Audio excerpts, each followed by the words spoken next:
అందరికంటే లాస్ట్ పడుకునేది తల్లి, అందరికంటే వేకునే లేచేది తల్లి.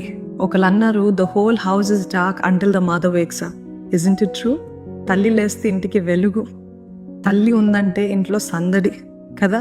పొద్దున్న లేసింది ప్రతి బిడ్డ అమ్మాయిది, అమ్మ ఏం చేస్తుంది, అమ్మ నాకు ఇది చేయి, అమ్మ నాకు అది పెట్టు, అమ్మ ఇది వండు అని అమ్మ అమ్మ అమ్మ అంటూ ప్రతి బిడ్డ అమ్మ కోసము వెతుకుతూ ఉంటారు, అమ్మ వెంటే ఉంటూ ఉంటారు కదా. అమ్మ అటువంటి స్థానం పొందుకుంది. అమ్మ అందరికంటే తను లాస్ట్గా తనని పట్టించుకుంటుంది. అందరూ తినిన తర్వాత, అందరికి తృప్తిగా ఉన్న తర్వాత అప్పుడు తన గురించి ఆలోచిస్తుంది. అందరు బాగుండాలనే తన తపన. నిజంగా ప్రార్థించే తల్లులు మీకున్నట్లయితే మీరు ధన్యులు. ఎందుకంటే ఎంత దేవునికి దూరమైనా ఆ ప్రార్థనే మిమ్మల్ని మరలా లాక్కొస్తుంది దేవుని దగ్గరికి. ఎంత కీడులో ఉన్నప్పటికీ ఆ కన్నీటి ప్రార్థనే మిమ్మల్ని కాపాడుతుంది. ఒక నిజమైన జ్ఞానవంతురాలైన తల్లి